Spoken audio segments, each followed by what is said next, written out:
Soltas e soltos, bem-vindos. Quando eu gosto, eu sou crush fixo. E hoje eu trago de volta ao canal Sandra Teschner, especialista em felicidade. Já deu palestras no mundo todo, ensinando grandes CEOs e mulheres como nós a ser mais feliz, porque a felicidade, sim, é uma ciência, pode ser ensinada, pode ser aplicada. E hoje eu trouxe a Sandra para a gente falar de um assunto delicadíssimo e necessário, que é pedir desculpas de verdade. Então, quantas vezes a gente não pede ou recebe meias desculpas e acha que está tudo bem? Então, se você já teve uma desculpa meio mais ou menos, ou já achou que estava se desculpando e não era bem isso, essa entrevista é para você. Você já assina o canal, ativa as notificações, porque 3 vezes por semana eu estou aqui para a gente se soltar de paradigmas antigos e construir amores mais possíveis e relações mais saudáveis. Sandra, muito obrigada por estar aqui comigo de novo. É sempre um prazer estar com você. Isso aqui é felicidade pura, né? Recheada de muita educação emocional, e é disso que a gente precisa de fato. Eu li essa sua matéria e eu achei tão interessante sobre esses falsos pedidos de desculpas, porque assim, eu acho que todo mundo erra, todo mundo pode melhorar, todo mundo pode sim pedir desculpas, mas o que eu acho interessante, o que eu queria trazer de provocação aqui para os soltos, é a gente perceber quando a gente está dando ou recebendo essas falsas desculpas e começar a se questionar de por que a gente está fazendo isso, né? Você fala que tem 4 falsas desculpas, que é o if-pology, o no-fault, o pre-pology e o unpology. Então, queria falar um pouquinho de cada uma delas. O que é o if-pology? Que é o if seria o e se, é isso? A desculpa do e se? É a desculpa do e se. Mas antes, para chegar no e se, deixa eu contar só uma coisinha, Carol, que eu acho para as pessoas entenderem aqui a diferença de perdão e desculpa. Gente, perdão e desculpa chegam a ser opostos. Olha que doideira, né? Perdão e desculpa não é a mesma coisa. E saber determinar, saber enxergar, saber separar essas duas situações, elas definem se uma situação vai ter conflito ou não. Pelo outro lado, né, quando a gente está do outro lado, a gente só entende assim, não, essa desculpa não funcionou para mim, e tem aí o if-pology, o pre-pology, o unpology, e a gente vai entender isso já já. Então, primeiro, vamos entender o seguinte: desculpas é para um ato falho sem culpa. Por isso que é uma desculpa. O que é um ato falho sem culpa? Estamos aqui gravando para o canal e, de repente, sei lá, falta energia na cidade, né? Eu não teria como prever isso, e a gente aí, eventualmente, não consegue fazer. Então, eu peço desculpas, é um ato falho, mas é sem culpa. Não dependeu de uma atitude minha, né? E não tem a ver com intencionalidade ou não, tem a ver com o fato de que essa culpa não me cabe à prefeitura, e eu não poderia mensurá-la, né? Então, seria perdão se toda noite falta luz. Eu já sei que toda noite falta luz, e mesmo assim, então, aí eu teria que pedir perdão, porque a probabilidade disso acontecer era grande. Então, a desculpa, de uma maneira geral, ela é um ato para mais normal, né? Algo Nossa, assim Sam, para... então, para mim, isso já foi o primeiro choque de realidade, porque a gente pede muitas desculpas e pouco perdão. A gente vive se desculpando, quando, na verdade, a gente está dizendo, olha, eu não tive culpa, né? E não é bem isso. Se a gente tem culpa, a gente tem que pedir perdão. E o pedir perdão não é só a utilização verbal, ou a utilização do substantivo, ou não é isso, né? Não é o perdoar, o verbo perdoar, é a forma como você usa um e outro é diferente. É assumir a responsabilidade pelo que aconteceu ou não, né? Porque, te ouvindo falar, eu sinto isso. Muitas vezes a gente pede desculpas sem assumir a responsabilidade, ou falsamente assumindo a responsabilidade, não é isso? Exatamente. E aí, inclusive, culpando o outro, que a gente já vai chegar, que aí a gente chega no apology, a gente chega nessas explicações daí. Existe, no século XVIII, tinha já uma escritora chamada Hannah More, que era uma filantropa inglesa, que ela dizia o seguinte, que o perdão é a economia do coração, porque economiza as despesas da raiva, o custo do ódio e o desperdício do espírito. Então, quando a gente perdoa, né, a questão do perdoar é libertador também para quem dá esse perdão, né, para quem libera esse perdão daí. Só que existe um passo a passo para isso daqui, né? Então, boas desculpas não precisam de perdão, porque são atos falhos sem culpa. Enquanto pedir desculpa para o que seria um perdão, isso é um pepino, porque você está negligenciando a sua culpa, você está fingindo que você não teve culpa por algo que você efetivamente teve, né?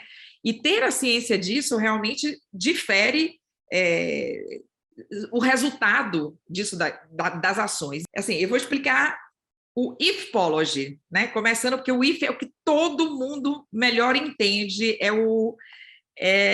talvez assim o carro-chefe da história. Já pega o caderninho, que você vai começar a ver todas as vezes que você achou que você estava pedindo perdão, desculpas, e você não estava, e todas as desculpas que você engoliu que não eram bem desculpas. Olha, uma dica fantástica que eu dou é você admitir o seu erro e, principalmente, suprimir o impulso de explicar suas ações. Grande parte dos problemas ao pedir perdão é a explicação que vem logo depois do sinto muito, do me perdoe. Então, você já faz parecer que você está na defensiva, ou pior, como se você só tivesse, aí sim, dando desculpas. O ifpology é aquele famoso, Carolzinha, eu quero te pedir perdão, sinto muito, muito por isso que eu fiz. Agora, se você tivesse me ligado, ifpology, se você tivesse me ligado, se você tivesse me dito mais uma vez que nosso horário era aquele, se eu estaria no lugar certo, na hora certa. O que aconteceu? Eu fingi, eu dei desculpas para o que deveria ser perdão, porque eu repassei para você o meu erro. E, nossa, te ouvindo, eu acho que isso é muito característico de relação abusiva, porque o abusador, ele faz o ato errado e ele coloca em você. Mas se você não fosse tão carente, eu não teria estourado. Se você não tivesse me perguntado onde eu estava, eu não teria ficado bravo. Se você não tivesse desconfiado, nananana, né? Então, exato.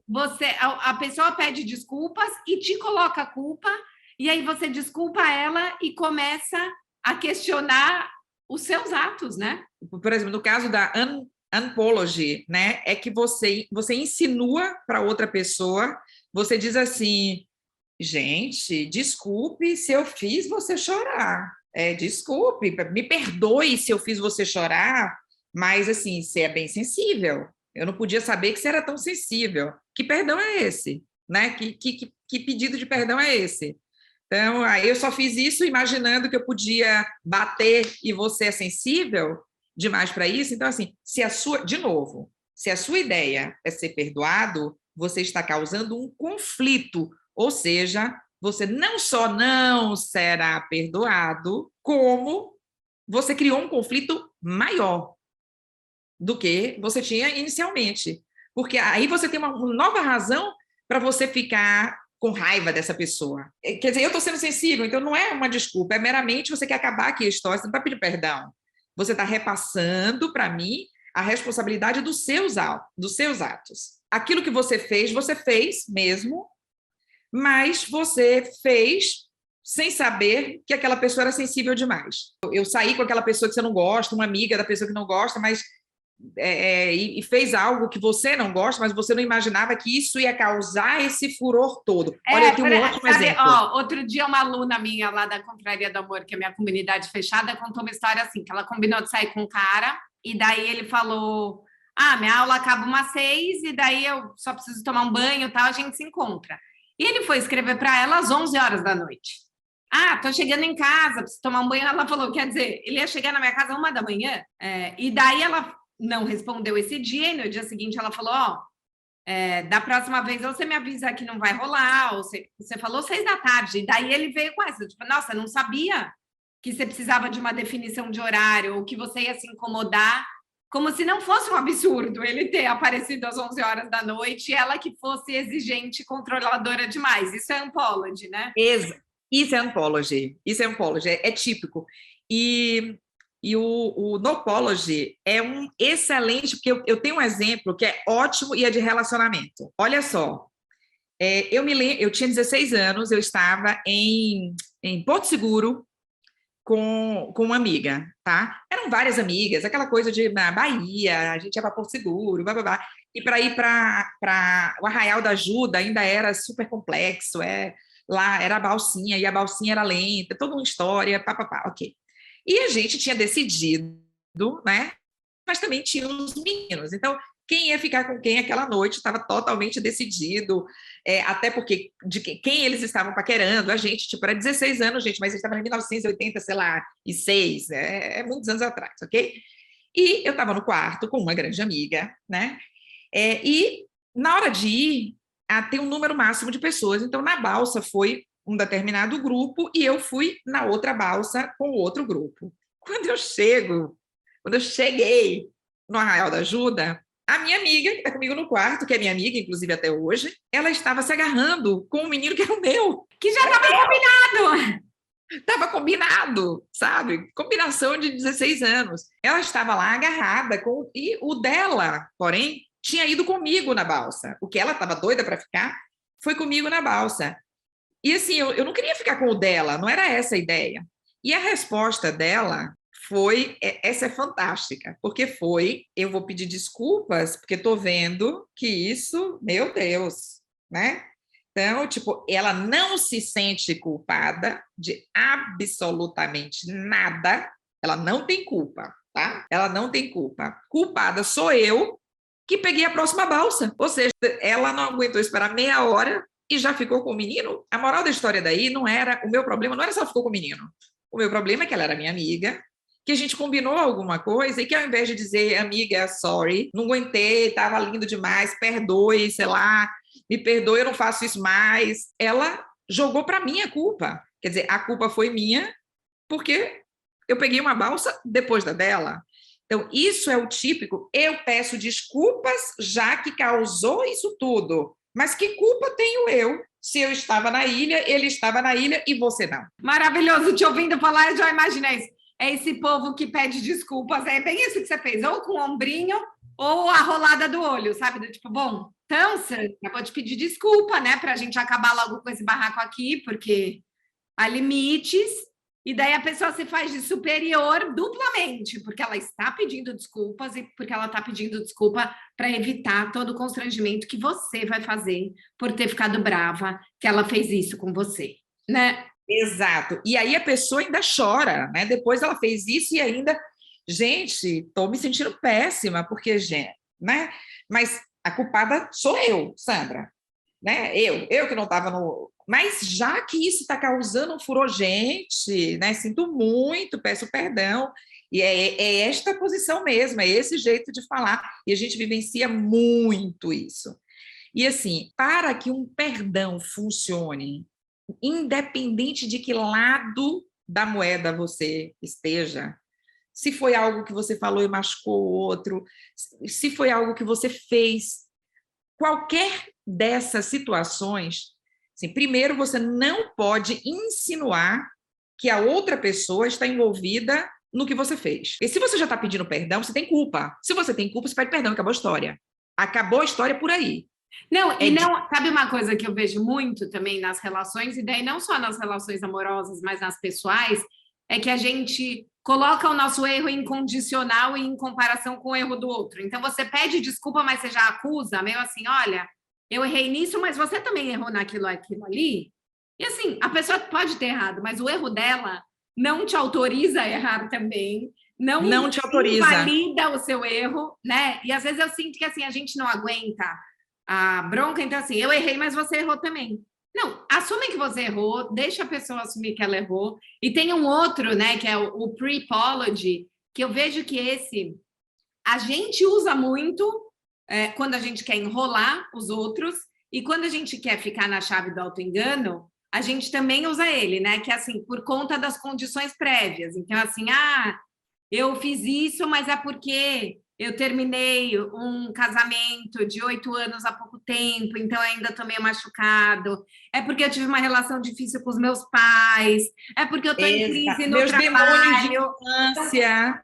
São condições anteriores, né? E daí a pessoa até se sente nobre, porque ela está dividindo uma vulnerabilidade, e na verdade é um assunto tão maior que a sua relação com ela, que você acabou de conhecer, que Perfeito, realmente. amiga.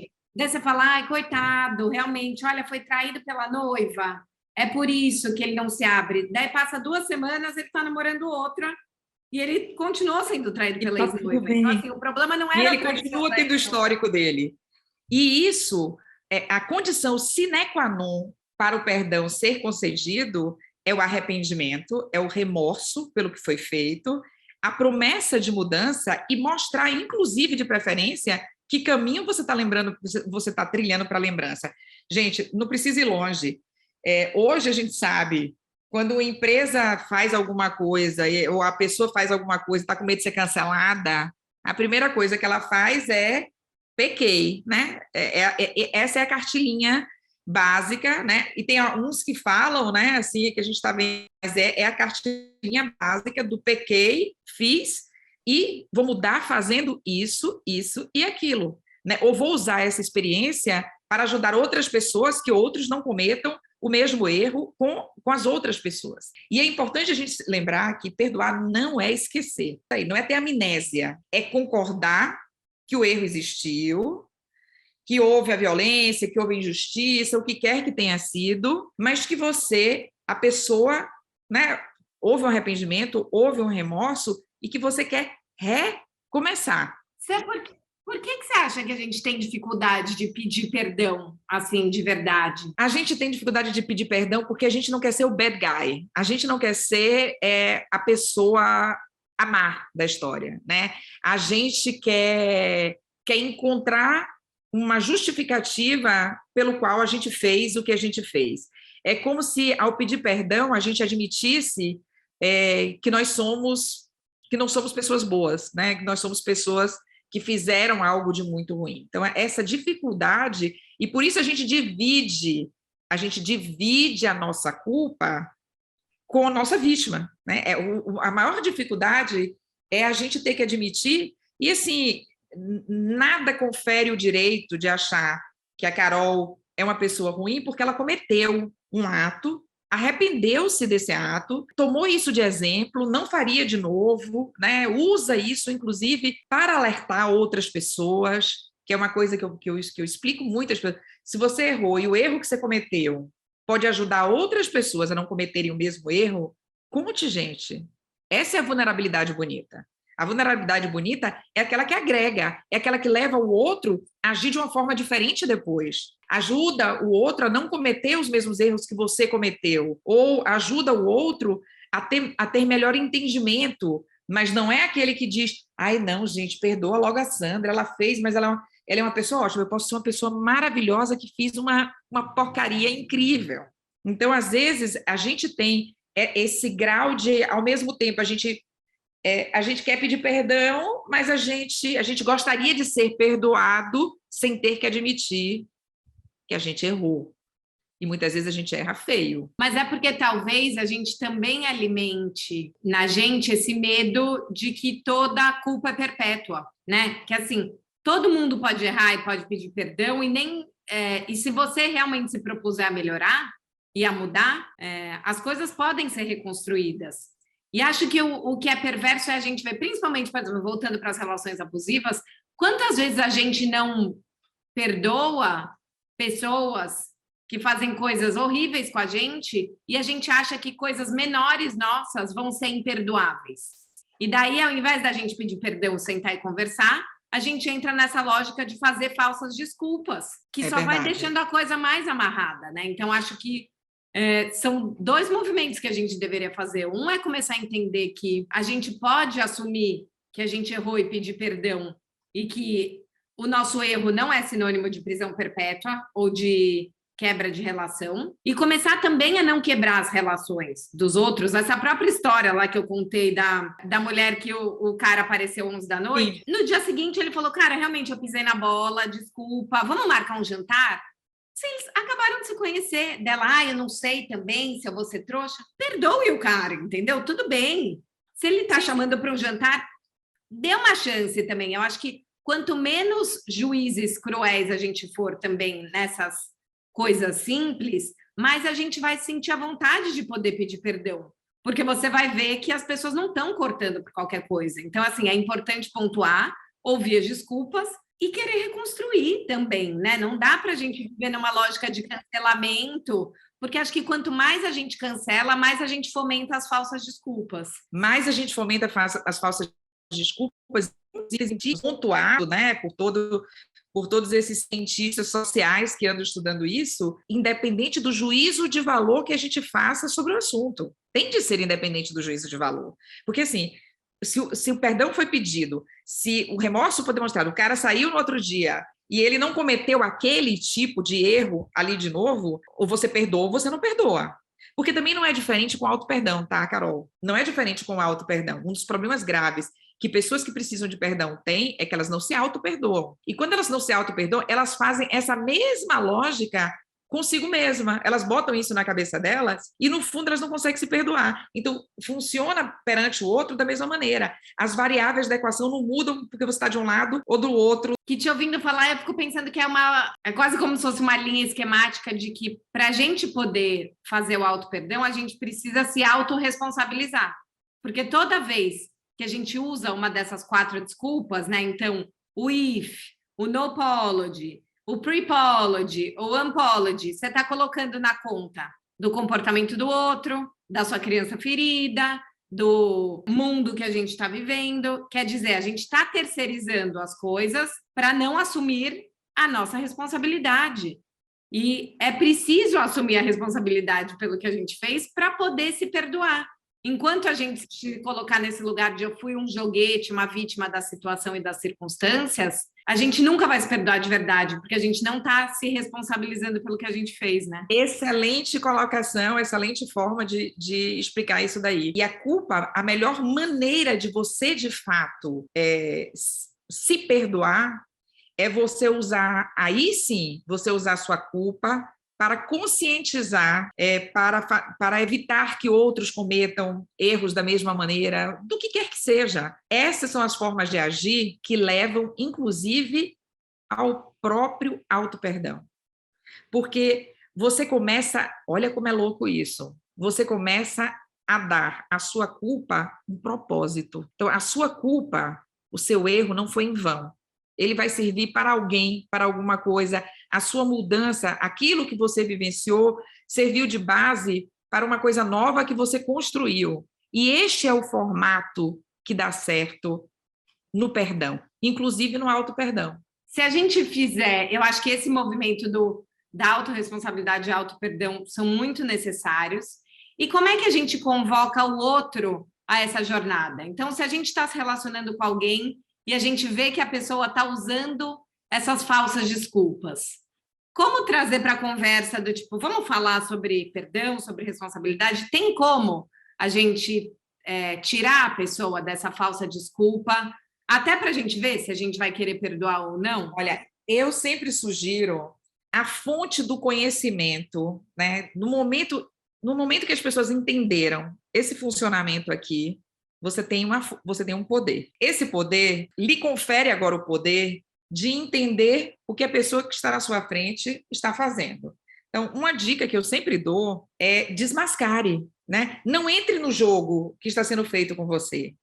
Desmascare. Carolzinha, eu fiz isso, mas se você tivesse feito o que você combinou, eu não teria feito, né? É uma desculpa condicional, né? É uma desculpa, ó, mais ou menos, né? Eu estou dizendo para ser simpática, mas assim, ó, no fundo, eu estou achando que a culpada é você, mas eu estou pedindo perdão, a culpa é minha. Eu fiz, mas eu só fiz porque você fez primeiro, né?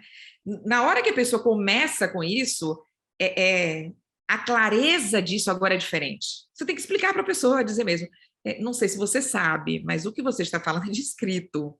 na literatura. Eu mato, olha, que meu marido não esteja nos ouvindo aqui agora. Amo. Faz a culta, é isso, porque quando a gente fala desmascare, já vem a imagem da barraqueira da novela, que fala, você desmascara com classe, com referência, é isso que a Sandra falou. A literatura, deixa eu te explicar uma coisa, vou mandar aqui um vídeo da entrevista da Sandra Teschner para você entender. Às vezes eu faço aqui assim, digo assim, né? Entendi. Eu uso muito, eu gosto muito do verbo entendi, né? Porque as pessoas, quando elas estão falando um monte de loucura, na verdade, o que eu estou dizendo é eu entendi o grau de deficiência cognitiva que você está expressando, né? Eu entendi isso. Isso é que é não ser ignorante. É isso aqui, o principal disso aqui hoje, mais uma vez, como tudo aqui que a Carol faz, como tudo que representa os soltos, essa coisa que a gente falou da educação emocional, é deixar de ser ignorante emocional. Então, se você não é mais ignorante, você não vai reagir a isso ignorantemente, ou seja, sem conhecimento de causa. Você entendeu como o jogo está sendo jogado? Você está no tabuleiro, amiga. Você entendeu qual é a jogada que a pessoa está fazendo? Você vai cair na jogada? Não, peraí, a regra do jogo está sendo burlada. Eu não jogo com quem rouba no jogo, né? Não é assim que funciona. Não existe perdão condicional, né? Então, muitas vezes a gente entra numa discussão porque a gente quer vencer a discussão, mas a gente vai perder.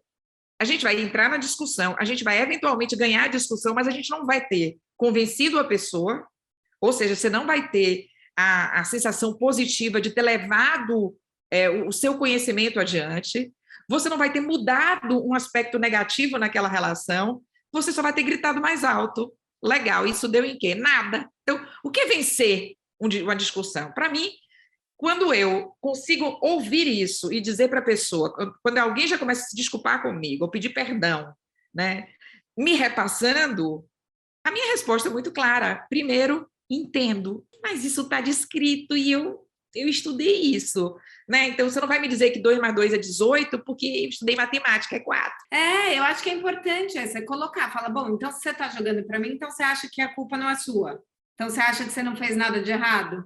Eu acho que você fez e eu fiquei chateada. Então, isso não é um pedido de... Então, e para começar daí, então, vamos zerar essa situação, porque você não me pediu perdão.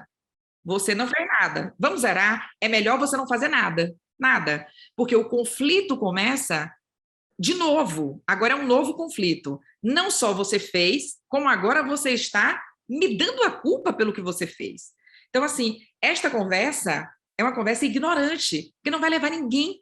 A gente simplesmente não tem resultado positivo para ninguém, nem para você, nem para mim. Muito pelo contrário. Você colocou mais uma barreira, porque, veja bem, a gente não pode esquecer o seguinte, se alguém chega para você buscando ser perdoado por alguma coisa, existe uma intencionalidade de chegar a um finalmente que é ser perdoado, porque senão ele estaria perante você pedindo perdão. Então, isso não será atingido repassando a culpa para outra pessoa, para mim, de novo. Na verdade, o que a pessoa está fazendo é causando um segundo problema, um segundo conflito. Então, a gente tem que botar... Sabe criança na escola que, não sei se hoje em dia ainda faz isso, tá? Mas teve uma época que botava para pensar. Vai ter que mandar para o confessionário. Está tendo confessionário agora em escola. Vai ter que botar no cantinho para dar uma pensada. Porque dali, nada de bom sairá. Não vai sair nada de bom, porque não vai resultar em nada. E que a gente faça isso no primeiro pedido de falsa desculpa, porque às vezes é tanto medo de perder a relação que a gente vai engolindo as falsas desculpas, vai assumindo essas culpas terceirizadas da pessoa, e quando a gente vê, a gente está numa relação se sentindo impotente, numa dinâmica que não faz a gente feliz, e já virou uma bola de neve, porque foram tantas falsas desculpas e tantas culpas que você pegou para você, você já não sabe mais como sair.